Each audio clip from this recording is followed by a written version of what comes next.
नमस्कार। जया तंत्र मंत्र केंद्र में मैं आप सबका हार्दिक स्वागत एवं अभिनंदन करता हूं। मेरे प्रिय भाई बहनों, YouTube पर पहली बार आज फिर मैं आपको, हालांकि मैं साधना दे चुका हूं, लेकिन ये साधना पहली बार लाया हूं विजया माता की, जिसके लिए आपको हमारा वीडियो अंत तक देखना पड़ेगा। यदि आपने हमारा चैनल अभी तक सब्सक्राइब नहीं किया है तो तुरंत लाल वाली बटन दबाओ और घंटी बजा दो। कोई शुल्क एवं चार्ज नहीं कटेगा। आप हमारे वीडियो को फेसबुक पर, व्हाट्सएप पर, ट्विटर अकाउंट के माध्यम से और इंस्टाग्राम पर अधिक से अधिक शेयर करें। लाइक और कमेंट करना भी आपका धर्म है। दुनिया में जिसका कोई नहीं, मैं उसका हूं। अगर आपको अपनों ने धोखा दिया है, यदि आपको परायों ने धोखा दिया है, तो आप एक बार मुझे अवश्य आजमाएं। हमारा मोबाइल नंबर है 9305 63 71 73। इसी नंबर पर संपर्क करें।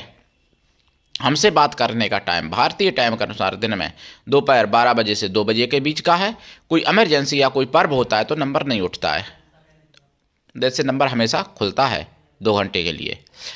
और यदि आपको पवित्र, सच्चा, निस्वार्थ दिव्य प्रेम चाहिए, अथवा सच्चा, पवित्र, निस्वार्थ दिव्य प्रेम देना चाहते हो, आप चाहते हो कि आपके प्रेम की कोई कीमत समझे, या आप चाहते हो कि आपसे कोई सच्चा पवित्र प्रेम करे, तो फिर आपका स्थान मेरे लिए, मेरे प्राणों से भी करोड़ों गुना ऊपर है। मैं राष्ट्रीय अध्यक्ष कृष्णा दल आप सबसे निवेदन करता हूं, यदि आप मानवतावादी हैं अथवा आप सनातनी हैं तो मुझसे जरूर जुड़ें। अगर आप में योग्यता हुई तो मैं आपको पदाधिकारी भी बनाऊंगा अपने संगठन में, कृष्णा दल में। ये कृष्णा दल हमारा, आपका, सबका एक परिवार है। आप देश विदेश में, विश्व के किसी भी कोने में रहते हैं, किसी भी जाति धर्म से हैं, कोई दिक्कत नहीं। आप हमारे दिव्य ज्ञान से भरपूर लाभ उठा सकते हैं। मैं अपने चैनल के माध्यम से आयुर्वेदिक ज्ञान, ज्योतिष शास्त्र, तंत्र मंत्र, तीर्थ त्योहार, सत्संग, प्रवचन एवं कुछ महत्वपूर्ण खबरें भी आप तक पहुंचाता हूं धीरे धीरे।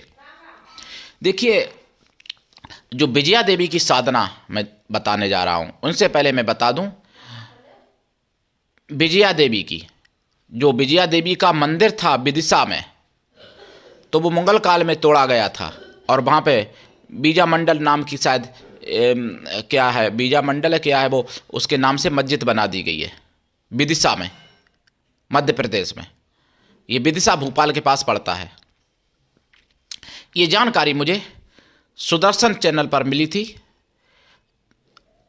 2024 में, और 31 जनवरी को, यानी 31 जनवरी 2024 में शाम को 8 बजे बिंदास बोल में मुझे सुदर्शन पर यह जानकारी मिली।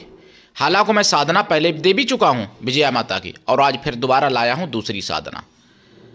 तो विजया देवी जो हैं, सर्वत्र विजय दिलाने वाली हैं और सब कुछ कार्य बनाने वाली हैं। हर कार्य में विजय दिलाती हैं, हर क्षेत्र में विजय दिलाती हैं। लेकिन कलयुग का प्रभाव देखिए कि मुगल शासन में, मुगलिया काल में, उन्हीं विजया माता का मंदिर तोड़ के और बीजा मंडल नाम से मस्जिद बना दी गई थी वहां पर। यह मैं कहना चाह रहा हूं। और उन्हीं विजया माता की साधना करने से बड़े बड़े राजाओं ने, महाराजाओं ने, संतों ने भी विजय प्राप्त की है अपने अपने क्षेत्र में।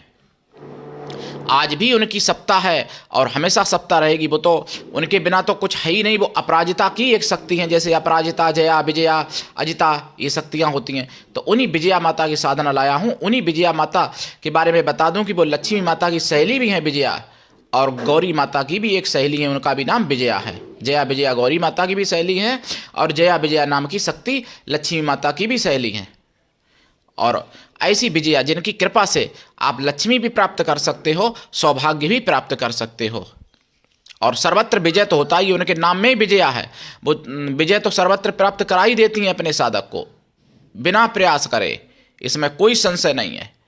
तो विजया माता की साधना करें, और अगर आप में क्षमता है तो विजया माता को, विजया माता के मंदिर को मुक्त करा के पूर्णता, स्वतंत्रता भी दिलवाएं। मेरे प्रिय भाई बहनों, विजया माता की साधना कैसे करें? पूर्व या उत्तर दिशा की तरफ मुख करके लाल ऊनी आसन पर बैठे, फिर लाल चंदन या रुद्राक्ष की माला से जाप करें 1.25 लाख। जाप का दशांश हवन करें, हवन का दशांश तर्पण कर दें, तर्पण का दशांश मार्जन कर दें, और मार्जन का दशांश ब्राह्मण, पवित्र पतिव्रता स्वागल स्त्रियों को भोजन करा दें, या फिर ब्राह्मण पवित्र कन्याओं को भोजन करा दें। कन्या या स्त्रियों को आप भोजन करा सकते हैं, किसी भी जाति वर्ण की हों, लेकिन वो शुद्ध शाकाहारी हों और मन से पवित्र भी हों। इनकी साधना में देसी गाय के घी का दीपक जलता है, खोया की मिठाई का प्रसाद रखा जाता है, पंचमेवा का प्रसाद। साधना काल में ब्रह्मचर्य व्रत, एक टाइम भोजन, भूमि शयन भी आवश्यक है। ये साधना आप दक्षिण दिशा में भी मुख करके कर सकते हैं जप के समय, और हवन के समय उसमें आसन काला आप इस्तेमाल कर सकते हैं, वो तामसी रूप में और उग्र अति उग्र हो जाएगी। विजया माता के कई एक मंत्र हैं वैसे, तो इनकी दीक्षा लेके साधना करें, और बिना दीक्षा के वैसे भी कभी भी किसी भी प्रकार की कोई साधना सफल नहीं होती है।